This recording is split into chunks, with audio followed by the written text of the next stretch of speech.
Daily, weekly और monthly राशिफल के साथ साथ ज्योतिष, वास्तु, मंत्र आदि से जुड़ी वीडियोस रेगुलरली पाने के लिए चैनल को अभी सब्सक्राइब कीजिए और बेल नोटिफिकेशन पे भी क्लिक कीजिए ताकि नई वीडियो की नोटिफिकेशन आपको समय पर मिल जाए।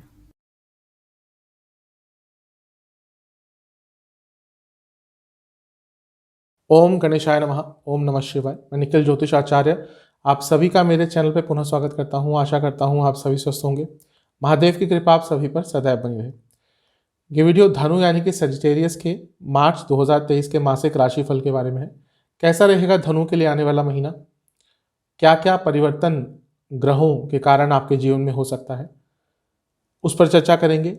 जो मेरा मासिक राशिफल होता है वो जीवन की प्रमुख चीज़ों को लेकर होता है, जैसे कि general predictions, career, business, income, investment, love life, married life, student, सेहत, इन सबको मैं कवर करता हूँ। और वीडियो के अंत में कुछ उपाय भी अवश्य बताता हूँ। कहाँ से देखिए राशिफल, जैसा मैं हर बार कहता आया हूँ कि राशिफल लग्न और चंद्र राशि से अलग अलग नहीं दिए जा सकते, क्योंकि राशिफल केवल गोचर की स्थिति पर आधारित होता है। अगर आपको अपना लग्न पता है तो लग्न से ही ऑब्जर्व कीजिए। जिनको अपना लग्न नहीं पता वो अपनी चंद्र राशि को देख सकते हैं एक ऑब्जर्वेशन के लिए। तो शुरुआत करते हैं इस महत्वपूर्ण राशिफल का जनरल प्रेडिक्शंस के। जनरल प्रेडिक्शन से स्टार्ट करेंगे। सबसे पहले लग्न को ही देखेंगे। लग्न पर मंगल का प्रभाव पूरे महीने बना रहेगा।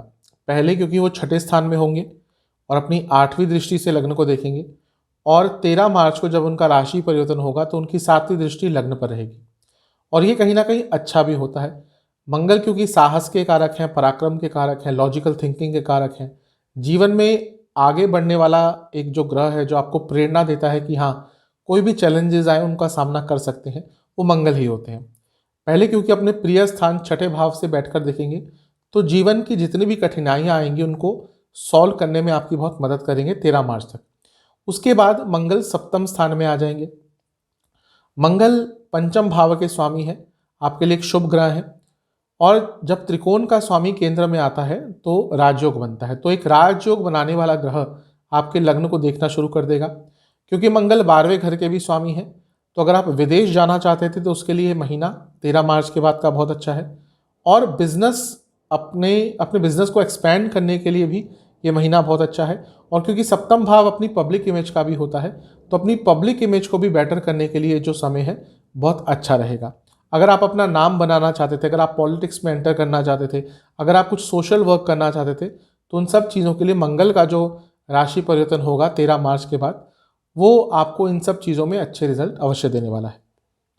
जो केंद्र भाव है इस महीने आपके लिए, वहाँ पर 12 मार्च तक बहुत शुभता बन रहेगी। कारण क्या है, कोई और ग्रह नहीं रहेगा केंद्र में। शुक्र और बृहस्पति ये आपके चौथे भाव में बने रहेंगे। और शुक्र जहाँ उच्च के होंगे, बृहस्पति अपनी राशि के होंगे। दोनों ही पंच महापुरुष योग, दोनों ही एक तरह के बहुत शुभ राजयोग बनाकर बैठेंगे। तो 12 मार्च तक तो आपके जीवन में बहुत स्थिरता, बहुत खुशियाँ, सकारात्मकता बनी रहेगी। उसके बाद जब शुक्र राहु के साथ पंचम भाव में आ जाएंगे, वो भी आपके जीवन में, भौतिक जीवन में बहुत सुधार करने वाला है। पैसा आएगा। पंचम भाव लक्ष्मी स्थान है, राहु ऑलरेडी बैठे हैं तो बाहर से पैसा आ सकता है। शुक्र आपके लिए लाभ स्थान के स्वामी है, पंचम में बैठेंगे यानी कि लक्ष्मी स्थान में, यानी कि इनकम की अपॉर्चुनिटीज बढ़ेंगी। शेयर मार्केट आदि से पैसा कमाने के लिए ये महीना, स्पेशली शुक्र के राशि परिवर्तन के बाद यानी कि 12 मार्च के बाद का, बहुत अच्छा है। बहुत ही क्रिएटिव रहेंगे। वैसे भी मैं कई बार बता चुका हूँ कि जो द्विस्वभाव राशियाँ होती हैं 9, 3, 6, 9, 12, ये काफ़ी क्रिएटिव होती हैं। और जब पंचम भाव इतना यहाँ पे एक शुभ प्रभाव के अंडर आ रहा है शुक्र के, और जैसा मैं पहले भी बता चुका हूँ कि राहु जो है वो शुक्र के द्वारा नियंत्रित होते हैं, क्योंकि राहु दैत्य हैं और शुक्र दैत्याचार्य हैं। तो आप बहुत ही लॉजिकल रहेंगे, इंट्यूशन बहुत अच्छी रहेगी। और स्पेशली ये महीना स्टूडेंट्स के लिए भी बहुत अच्छा होने वाला है। सूर्य और बुध आसपास ही अपना राशि परिवर्तन करने वाले हैं। सूर्य 15 तारीख को करेंगे और बुध करेंगे 16 तारीख को। सूर्य का चौथे घर में आना आपके लिए 15 तारीख को अच्छा ही रहेगा, क्योंकि वो त्रिकोण के स्वामी हैं। और बुध क्योंकि आपके लिए सप्तम और 10वें घर के स्वामी हैं, उनका भी राशि परिवर्तन करियर के प्रोस्पेक्टिव से अच्छा रहेगा, क्योंकि वहाँ से बुध 10वें घर को देखने लग जाएंगे। लेकिन क्योंकि चौथे भाव में इतना कुछ होगा तो आपके घर में थोड़ा कम्युनिकेशन गैप 15 तारीख के बाद आ सकता है। और माता जी की सेहत भी थोड़ी महीने के मध्य भाग के बाद बिगड़ सकती है। तो इन सब चीज़ों का आपको बहुत ध्यान रखना है। केतु का लाभ स्थान में गोचर अभी भी ये बता रहा है कि अचानक से आपके कुछ महत्वपूर्ण कार्य अटक जाते होंगे और उस चीज़ का सामना तो आपको इस महीने भी करना पड़ेगा। कुछ विशेष योगों की बात करते हैं आपके लिए। हंस महापुरुष योग और मालव्य महापुरुष योग बना रहेगा। मालव्य महापुरुष का साथ आपको 12 तारीख तक मिलेगा। केदार योग आपके लिए बन रहा है, जो इनकम बढ़ाने के लिए बहुत अच्छा आपके लिए दिख रहा है। इसके साथ ही पर्वत योग महीने के शुरुआती भाग में बनेगा, जो कि जीवन की स्थिरता के लिए और जीवन में आगे बढ़ने के लिए बहुत अच्छा है। पॉजिटिव इस महीने में आपके साथ क्या क्या हो सकता है? कम्युनिकेशन काफ़ी बेटर होगी। जो चेंजेस आप लाना चाहते हैं अपने जीवन में वो इम्प्लीमेंट कर पाएंगे। आइडियाज़ बहुत अच्छे आएंगे, इमेजिनेशन बहुत अच्छी रहेगी। कई लोगों का आपको साथ भी इस महीने में मिलेगा और आपके जो रिसोर्सेस हैं, इनकम के हों, पर्सनल लाइफ के हों, वो बढ़ते हुए दिख रहे हैं। नेगेटिव क्या हो सकता है? कहीं ना कहीं से धोखा आपको इस महीने अवश्य मिलेगा किसी जानने वाले व्यक्ति से। इसके साथ ही किसी चीज़ की जल्दबाजी में शुरुआत आपको इस महीने बहुत महंगी पड़ सकती है और सेहत पर ध्यान ना देना भी आपके लिए बहुत महंगा पड़ सकता है। तो इन सब चीज़ों का ध्यान रखिएगा। ओवरऑल तो ये महीना शुभ दिख रहा है। करियर, जहाँ तक करियर की बात है, 10वें स्थान को देखेंगे। 10वें स्थान पर शुक्र और बृहस्पति दोनों की ही दृष्टि बनी रहेगी। शुक्र 12 तारीख को आगे निकल जाएंगे, फिर भी बृहस्पति की दृष्टि 10वें घर पे बनी रहेगी और क्योंकि बृहस्पति लग्न के स्वामी है तो उनकी दृष्टि बहुत शुभ प्रभाव देगी। मंगल की दृष्टि 13 तारीख के बाद 10वें स्थान पे आ जाएगी, क्योंकि मंगल सप्तम भाव में आ जाएंगे। तो कार्य क्षेत्र में आगे बढ़ने का मौका आपको मंगल के राशि परिवर्तन के साथ मिलने वाला है। सूर्य और बुध का राशि परिवर्तन भी करियर के लिए इस महीने बहुत महत्वपूर्ण रहेगा। कारण क्या है कि सूर्य चौथे घर में आ जाएंगे, सीधा देखेंगे वो 10वें स्थान को, और बुध भी जो कि 10वें घर के स्वामी हैं वो भी 16 तारीख को राशि परिवर्तन करके जब चौथे घर में आएंगे तो उनकी दृष्टि भी सीधी रहेगी 10वें स्थान पर। अब ये अच्छा और बुरा प्रभाव दोनों देने वाले हैं। अच्छा क्यों? क्योंकि 10वां भाव इतना स्ट्रांग हो रहा है, क्योंकि इतने सारे ग्रहों का प्रभाव रहेगा, यानी कि अचानक से पॉजिटिव चेंजेस आपके करियर में आ सकते हैं। अगर आप जॉब चेंज करने के बारे में देख रहे थे, सोच रहे थे, तो ये महीने का जो मध्य भाग के बाद का समय है बहुत अच्छा है। नेगेटिव ये हो सकता है कि अगर आप बड़ी पोजीशन पे काम करते हैं तो जैसे ही सूर्य का राशि परिवर्तन होगा और सूर्य चौथे स्थान में आ जाएंगे, अपना दिग्बल पूरा लूज कर जाएंगे, क्योंकि 10वें स्थान में दिग्बली होते हैं, चौथे स्थान में दिग्बल उनका पूरा लूज होता है। तो जो लोग बड़ी पोस्ट पे काम करते हैं उनको अपनी अथॉरिटी स्थापित करने में इस महीने में थोड़ी दिक्कत आएगी। इसके साथ ही क्योंकि बृहस्पति, बुध और सूर्य मिलकर देखेंगे आपके 10वें स्थान को, तो इस महीने आपके कार्य क्षेत्र में ईगो क्लैशेस और कम्युनिकेशन गैप बहुत आ सकते हैं। तो इन सब चीज़ों का ध्यान रखना है। अच्छी चीज़ यह है कि 10वें घर से अष्टम में राहु और शुक्र का मिलन हो जाएगा और ये अचानक से आपकी इनकम को बढ़ा सकता है। और वह लोग जो स्पेशली देश के बाहर जॉब ढूंढ रहे थे उनके लिए भी शुक्र के राशि परिवर्तन के बाद, यानी कि 12 तारीख के बाद, कुछ महत्वपूर्ण घटनाएं हो सकती हैं, घट सकती हैं। बाहर जाने के जो आपके प्लान हैं उसमें कुछ ना कुछ चीज़ें आगे बढ़ सकती हैं। तो ओवरऑल देखा जाए ये महीना करियर के हिसाब से अच्छा है। पॉजिटिव क्या हो सकता है? इस महीने आपको साथ मिलेगा लोगों का आपके कार्यों को पूरा करने में। आप पुरानी नकारात्मक चीज़ों को छोड़कर आगे बढ़ पाएंगे। आपको अपने करियर को रिव्यू करने का मौका मिलेगा, चेंजेस लाने का मौका मिलेगा। इसके साथ ही जैसे ही मंगल का राशि परिवर्तन होगा, जैसे मैंने कहा 13 तारीख को, कोई ना कोई आपको ऐसा कार्य मिल सकता है जिससे आप अपने करियर में, अपने कार्य क्षेत्र में अपना नाम भी बना सकते हैं। और कुछ ना कुछ इस महीने, जैसा मैंने कहा, बहुत सारे ग्रहों का प्रभाव 10वें घर पे होगा। ऐसा मौका आपको मिल सकता है कि आप चमक कर लोगों के सामने आ जाए, उभर कर लोगों के सामने आ जाए। तो महीना बहुत पॉजिटिव है। नेगेटिव क्या क्या हो सकता है? एक हो सकता है कि आपका अपने किसी पर्टिकुलर कलीग से या फिर अपने बॉसेस से इस महीने किसी चीज़ को लेकर थोड़ा कहासुनी हो जाए, झगड़े हो जाए, ईगो क्लैशेस हो जाए, उसके कारण नकारात्मक प्रभाव पड़ेगा। वर्क लाइफ और पर्सनल लाइफ में बैलेंस ना रहना बहुत भारी पड़ेगा। इसके साथ ही आपकी वाणी में थोड़ी सी उग्रता आ जाएगी, उसके कारण भी कार्यक्षेत्र में प्रॉब्लम हो सकती है। अगर आप corporate sector, finance sector, education sector, social media, internet या फिर फैशन इंडस्ट्री, इनसे जुड़ा कुछ भी काम करते हैं, महीना लाभकारी है। बिजनेस की तरफ चलते हैं। सप्तम भाव को सबसे महत्वता दी जाती है बिजनेस के लिए जब हम सामान्य विश्लेषण करते हैं। तो सप्तम भाव के स्वामी 16 तारीख तक आपके तीसरे भाव में रहेंगे, जो सप्तम से नवम भाव है, जो कि अच्छा है। यानी कि बिजनेस में आगे बढ़ने के लिए भाग्य का आपको भरपूर साथ मिलेगा। इसके साथ ही सप्तम से 10वें स्थान में, यानी कि लग्न से चौथे स्थान में, दो बहुत शुभ ग्रह बैठे रहेंगे, बृहस्पति और शुक्र। यानी कि जो महीने का मध्य भाग तक का समय है वो आपके लिए बिजनेस के संबंध में बहुत अच्छा है। उसके बाद भी क्या होगा, यानी कि 13 मार्च को मंगल आपके सप्तम भाव में आ जाएंगे। मंगल आपके पंचम भाव के स्वामी है, त्रिकोण के स्वामी है, वो बिजनेस के स्थान में यानी कि केंद्र में आ रहे हैं, सप्तम भाव में। यानी कि ये महीना ओवरऑल देखूं तो आपके लिए बिजनेस के संबंध में बहुत शुभ है। मंगल 12वें घर के भी स्वामी है। 12वें घर के स्वामी का सप्तम में आना साफ बताता है कि अगर आपका जो भी बिजनेस है, अगर उसमें कुछ भी फॉरेन एलिमेंट है तो आपको बहुत पैसा मिलेगा। कुछ भी बाहर से संबंधित काम है आपका, बहुत पैसा आएगा। लेकिन क्योंकि वो 12वें घर के भी स्वामी है तो इस महीने थोड़े खर्चे आपके अवश्य बढ़ सकते हैं।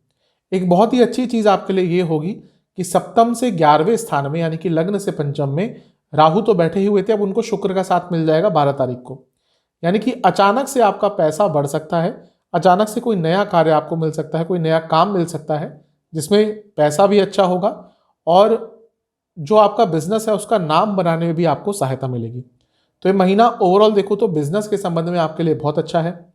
बस एक चीज का ध्यान दीजिएगा, सूर्य का राशि परिवर्तन जो होगा और वो चौथे घर में आपके आ जाएंगे तो कुछ भी गवर्नमेंट कार्य आपके जो अटक रहे थे, सूर्य का राशि परिवर्तन 15 मार्च को होगा, तो कुछ भी सरकारी कार्य जो आपके अटक रहे थे उनको पूर्ण कर लीजिएगा। अदरवाइज आगे चलकर वो जो कार्य हैं आपके बहुत आपको महंगे पड़ेंगे, वो और भी अटक सकते हैं, उस पर थोड़ी पेनल्टीज भी लग सकती हैं। ये जो महीना है इसके पॉजिटिव पॉइंट्स क्या हो सकते हैं? आपका जो बिजनेस है वो आगे बढ़ेगा, तेज गति से आगे बढ़ेगा, नए नए आइडियाज आएंगे आपके पास और बहुत पैशनेटली आप अपने बिजनेस में इन्वॉल्व रहेंगे। कई चीज़ों को लेकर क्लैरिटी आने वाली है और आपकी जो विजन है, आपका जो पर्सपेक्टिव है वो फ्यूचर को लेकर बहुत अच्छा रहेगा और कुछ ऐसा कार्य इस महीने अपने बिजनेस में आप कर पाएंगे जो आपको एक long term stable income, long term profitable income देने वाला है। तो महीना बहुत शुभ है। नेगेटिव क्या हो सकता है? मिसकम्युनिकेशन। अगर ऑर्गेनाइज तरीके में काम नहीं कर पाए तो इस महीने का फायदा नहीं उठा पाएंगे और कहीं कहीं पर ओवर कॉन्फिडेंस और ओवर डोमिनेंस, ये दोनों ही चीज़ें आपको इस महीने बिजनेस में परेशान कर सकती हैं। अगर आप import export, trade, manufacturing, real estate, automobile sector या फिर पब्लिशिंग से जुड़ा कुछ भी बिजनेस करते हैं तो ये महीना आपके लिए अच्छा रहे। बात करते हैं इनकम, इन्वेस्टमेंट, एक्सपेंसेस की। इन्वेस्टमेंट की पहली बात करेंगे। ये ओवरऑल पूरा ही महीना अच्छा दिख रहा है। महीने के शुरुआती 10 दिन बहुत शुभ रहेगा। महीने के जो बीच के 10 दिन है यहाँ पर थोड़ा सा ध्यान दीजिएगा। समय अच्छा है लेकिन ओवर एक्साइटमेंट हो सकती है। जो अंतिम दिन है यानी कि 20 तारीख के बाद के जो 11 दिन है ये भी आपके लिए अच्छे हैं। ये वो समय है जब आपने ऑलरेडी कहीं पे इन्वेस्टमेंट करके रखी थी, उसके आपको लाभ मिल सकते हैं। तो महीना इन्वेस्टमेंट के पर्पज से बहुत अच्छा है। जहाँ तक इनकम की बात है, देखिए जो धन स्थान आपका है वहाँ पर कोई नेगेटिव ग्रह का प्रभाव नहीं है, कुछ भी नकारात्मक प्रभाव नहीं है और धन स्थान के जो आपके स्वामी हैं वो तीसरे भाव में रहेंगे। हाँ, ये हो सकता है क्योंकि ये धन स्थान के स्वामी आपके अस्त चल रहे हैं यानी कि शनिदेव, तो हो सकता है फरवरी में थोड़ा पैसा आपका कहीं अटक गया हो, रुक गया हो, लेकिन जैसे ही शनिदेव उदय होंगे यानी कि 5 या 6 मार्च के आसपास, तो आपका जो पैसा रुका हुआ था वो वापस आना शुरू हो जाएगा। जो लाभ स्थान के स्वामी हैं आपके यानी कि शुक्र, वो पहले तो उच्च के रहेंगे 12 तारीख तक, उसके बाद भी वो राहु के साथ पंचम में आ रहे हैं और वहां पे बैठकर लाभ स्थान को ही देखेंगे। यानी कि 12 तारीख के बाद आपका जो पैसा है वो बढ़ने वाला है। तो जो लोग कुछ ऐसा काम करते हैं जहाँ पे एक्स्ट्रा पैसा कमा सकते हैं, ज़्यादा पैसा कमा सकते हैं, उस चीज़ की संभावनाएं होती हैं, उनके लिए महीना बहुत शुभ रहेगा। जहाँ तक खर्चों की बात है, खर्चे बढ़ेंगे इस महीने।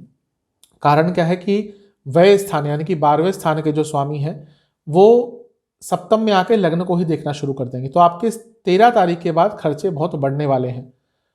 कहाँ कहाँ पे खर्चे होंगे? क्योंकि लग्न को ही देखेंगे, अपने ऊपर बहुत खर्चा होगा, अपने लाइफस्टाइल के ऊपर बहुत खर्चा होगा, विदेश यात्रा शायद आपको करनी पड़े उस पर खर्चा होगा और इस महीने आपके सरकारी कार्यों पे बहुत खर्चे होंगे, बहुत सारी यात्राओं पर खर्चे होंगे, छोटी मोटी यात्राओं पर, अपने रिश्तेदारी में बहुत खर्चा करने पड़ेंगे, शायद कोई इवेंट वगैरह हो आपका, और इसके साथ ही घर के रेनोवेशन पर भी इस महीने थोड़ा खर्चा अत्यधिक होता हुआ दिख रहा है। लव लाइफ की तरफ चलते हैं। सबसे पहले नो कॉन्टैक्ट सिचुएशन की बात करते हैं, जिनकी बातचीत बंद हो चुकी थी। बहुत अच्छा महीना है ये। वो महीना है कि बातचीत दोबारा चालू भी हो सकती है, दोनों का ही थॉट प्रोसेस थोड़ा चेंज होगा और चीज़ें दोबारा ठीक हो सकती हैं। बहुत अच्छा महीना है उनके लिए जिनका नो कॉन्टैक्ट सिचुएशन हो गया था, बातचीत एकदम बंद हो चुकी थी। जहाँ तक नए रिलेशनशिप की बात है उसके लिए भी महीना बहुत अच्छा दिख रहा है। इवन जिनका रिसेंटली ब्रेकअप हुआ था कुछ दिनों पहले, हफ्तों पहले, उनका दोबारा वो रिलेशनशिप स्टार्ट हो सकता है। पैचअप के चांसेस बहुत ज़्यादा हैं और ये ओवरऑल महीना, स्पेशली महीने के जो शुरुआती 20 दिन है यहाँ पर बहुत अच्छे चांसेस हैं आपका नया रिलेशनशिप स्टार्ट हो सकता है। जो लोग ऑलरेडी रिलेशनशिप में है पंचम भाव को देखेंगे। देखिए पंचम भाव के जो स्वामी हैं मंगल बनते हैं और वो 13 तारीख तक छठे स्थान में रहेंगे। तो कुछ लड़ाई झगड़े हो सकते हैं, वहां तक ऑलरेडी हो रहे होंगे, फरवरी में भी हुए होंगे।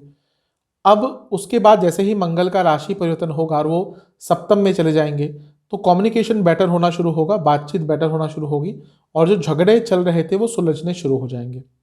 एक और अच्छी चीज़ है कि शुक्र भी पंचम में आ जाएंगे और राहु और शुक्र का साथ होगा, तो फिजिकल इंटीमेसी बढ़ेगी, एक दूसरे के साथ रहने का मन करेगा और एक दूसरे के प्रति आकर्षण बहुत रहेगा और ये बहुत महत्वपूर्ण होता है। तो ये महीना ओवरऑल देखूं तो आपके रिलेशनशिप के लिए अच्छा ही दिख रहा है। जैसे जैसे महीना आगे बढ़ेगा वैसे वैसे रिलेशनशिप और स्ट्रांग होगा। पॉजिटिव पॉइंट्स क्या हैं? दोनों ही पार्टनर्स बहुत एक्टिव रहेंगे एक दूसरे को खुश करने के लिए, एक दूसरे के बारे में बहुत कुछ सोचेंगे, विचार करेंगे, कुछ अलग करने का प्रयास करेंगे, एक दूसरे के साथ बहुत कंफर्टेबल फील करेंगे, जो बहुत महत्वपूर्ण होता है आज के टाइम में। और जैसे मैंने कम्युनिकेशन की बात करी वो भी बेटर होता हुआ दिख रहा है। ऐसा भी लग रहा है इस महीने आपको अपने पार्टनर के साथ किसी जर्नी पे, किसी यात्रा पर जाने का मौका भी मिल सकता है, वो भी अच्छा रहेगा और एक दूसरे के नेचर को समझ पाएंगे। और ये आज के समय में बहुत महत्वपूर्ण हो गया है कि नेचर को समझना कि हाँ भाई ये व्यक्ति ऐसा ही है, इसमें कमियां भी हैं, अच्छाइयां भी हैं और ये व्यक्ति ऐसा ही है। ये इस महीने आप दोनों की ही तरफ से मुझे होता हुआ दिख रहा है। नेगेटिव क्या हो सकता है? एक, कभी कभी आपका मन अनस्टेबल हो जाएगा, थोड़ी डिस्ट्रैक्शंस आ सकती हैं, कहीं और मन भटक सकता है। और दूसरा, जल्दबाजी में अपने पार्टनर को बिना कुछ बताए कुछ स्टार्ट कर देना या फिर उनको किसी चीज़ के लिए परस्यू करना कि भाई ये कर लो वो कर लो, शादी की बात कर लेते हैं, शादी की तरफ आगे बढ़ते हैं। अगर आपके पार्टनर किसी चीज़ को लेकर कंफर्टेबल नहीं है तो उनको इस महीने उस टॉपिक को लेकर फोर्स मत कीजिएगा। ओवरऑल देखो तो ये महीना रिलेशनशिप के लिए अच्छा ही दिख रहा है। मैरिड लाइफ की तरफ चलते हैं। सप्तम भाव को देखेंगे। सप्तम भाव के स्वामी बुध बनते हैं और वो पहले तो तीसरे घर में रहेंगे और क्योंकि वो शनि के साथ हैं, सूर्य के साथ हैं, तो ऑलरेडी फरवरी में ही मैरिड लाइफ में प्रॉब्लम्स आ गई होंगी। उसके बाद क्या है कि आपके जो सप्तम भाव के स्वामी हैं वो नीच के हो रहे हैं। भले ही एक तरह का नीच भंग भी बन रहा है क्योंकि बृहस्पति अपनी राशि में है, उनके साथ नीच के होंगे, लेकिन फिर भी कोई भी ग्रह जब नीच का होता है तो प्रभाव तो देता ही है। इसके साथ ही क्या होगा कि मंगल का राशि परिवर्तन भी 13 तारीख को होगा और मंगल सप्तम में ही आ जाएंगे, यानी कि गोचर के हिसाब से मांगलिक दोष, कुजा दोष बन जाएगा आपका। तो ये महीना मैरिड लाइफ के लिए बहुत अच्छा नहीं है।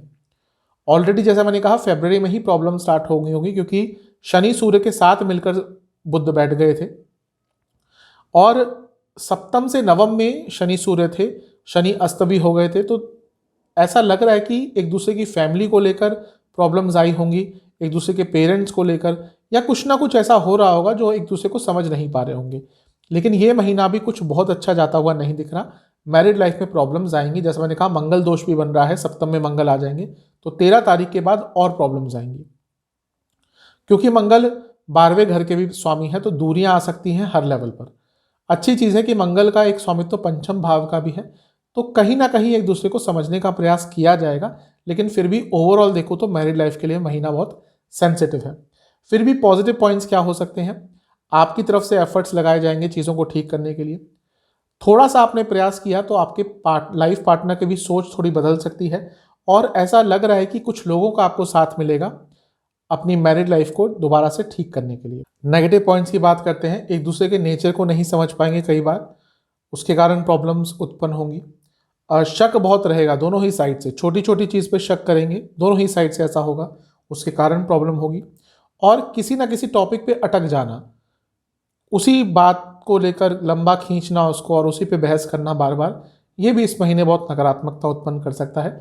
तो मैरिड लाइफ के लिए जो महीना है थोड़ा सेंसिटिव है। स्टूडेंट की तरफ चलते हैं। स्टूडेंट्स के लिए महीना अच्छा ही दिख रहा है ओवरऑल। पहले एग्जाम्स की बात कर लेते हैं।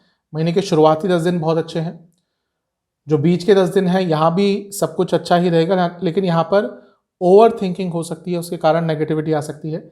और जो अंतिम दिन है 20 तारीख के बाद के, ये भी बहुत अच्छे हैं, लेकिन यहाँ पे अपने आप को ऑर्गेनाइज रखिएगा। डिसऑर्गेनाइज रहेंगे उसके कारण थोड़ी नेगेटिविटी आ सकती है। पंचम भाव को स्टूडेंट्स के लिए देखा जाता है। पहले पंचम भाव में राहु ही रहेंगे और 12 तारीख के बाद शुक्र भी आ जाएंगे, और जैसा मैं बता चुका हूँ राहु और शुक्र की युति अच्छी होती है। तो ये महीना स्टूडेंट्स के लिए कुछ बहुत अच्छा अवसर लेके आ सकता है। वह स्टूडेंट जो विदेश में जाना चाहते थे उनके लिए अच्छा है, वह स्टूडेंट जो नई जॉब प्राप्त करना चाहते थे उनके लिए अच्छा है। वह स्टूडेंट जो एक्स्ट्रा इनकम कमाना चाहते थे या पार्ट टाइम इनकम कमाना चाहते थे उनके लिए भी महीना बहुत अच्छा है, स्पेशली 12 तारीख के बाद, क्योंकि शुक्र लाभ स्थान के स्वामी है। 12 तारीख को पंचम में आ जाएंगे तो स्टूडेंट्स के लिए लाभ अवश्य देंगे। पंचम के स्वामी पहले छठे स्थान में रहेंगे, यानी कि कॉम्पिटिटिव एग्जाम्स के लिए 13 तारीख तक का समय बहुत अच्छा है। उसके बाद भी अच्छा ही रहेगा क्योंकि पंचम के स्वामी एक केंद्र में ही जा रहे हैं। तो ओवरऑल ये महीना बहुत अच्छा है। इस महीना स्पेशली उनके लिए बहुत अच्छा है जो किसी इंस्टीट्यूट में, किसी ऑर्गेनाइजेशन में एडमिशन के लिए ट्राई कर रहे थे, उनके लिए महीना बहुत अच्छा रहेगा। और इसके साथ ही कई नए मौके भी आपको इस महीने प्राप्त होने वाले हैं। तो स्टूडेंट्स के लिए तो महीना अच्छा है। सेहत की बात करते हैं। देखिए, सेहत के हिसाब से महीने को 2 भाग में मैं बांट सकता हूँ। पहला जो भाग है 15-16 तारीख तक का अच्छा रहेगा, ज़्यादा प्रॉब्लम नहीं आएगी। प्रॉब्लम मध्य भाग के बाद ही आना शुरू होगी सेहत में। एक तो मंगल की दृष्टि लग्न पर आ जाएगी जो 12वें घर के स्वामी हैं, बीमारियां आदि दिखाते हैं, हॉस्पिटल्स का चक्कर दिखाते हैं। दूसरा, महीने के अंत तक आते आते 23-24 तारीख को आपके जो लग्न के स्वामी हैं बृहस्पति, वो अस्त भी हो रहे हैं, क्योंकि सूर्य उनके काफ़ी नज़दीक आ जाएंगे डिग्री के हिसाब से, तो वो अस्त हो जाएंगे। क्योंकि अब वो आपके लग्न के स्वामी हैं, तो आप जो आपकी तबियत है वो अचानक से महीने के अंतिम भाग तक आते आते बिगड़ सकती है और मध्य भाग के बाद थोड़ा सा खराब होना शुरू हो जाएगी। ये जो महीना है लिवर की प्रॉब्लम्स, पेट की problems, skin disorders, hormonal issues की आपको बहुत तंग करने वाले हैं। महीने के जो शुरुआती 10 दिन है इसमें गले की प्रॉब्लम, थायराइड की दिक्कत और नसों की प्रॉब्लम। बीच के जो दिन है आंखों की प्रॉब्लम और चेस्ट संबंधित प्रॉब्लम। जो अंतिम दिन है यहाँ पे दोबारा नसों की प्रॉब्लम, कोई इन्फेक्शन या फूड पॉइजनिंग आदि तंग कर सकते हैं। जहाँ तक उपाय की बात है, किसी भी शिव मंदिर में जाकर बेलपत्र अर्पण कीजिएगा शिवलिंग पर 11। शिवलिंग का आपको दूध से अभिषेक करना है और शहद से अभिषेक करना है, दोनों को मिलाकर भी अभिषेक कर सकते हैं। इसके साथ ही अभिषेक करने के बाद जल से अभिषेक कीजिएगा और फिर वहाँ पर बैठकर आपको 2 घी के दिए अर्पण करने हैं। फिर आपको महामृत्युंजय मंत्र का 108 बार जाप करना है। ये उपाय कर लीजिएगा, आपके लिए बहुत अच्छा रहेगा। आशा करता हूँ वीडियो आपके काम आएगी। चैनल पे अगर आप नए हैं सब्सक्राइब कीजिए, वीडियो को लाइक कीजिए। मिलता हूँ अगली वीडियो में, तब तक के लिए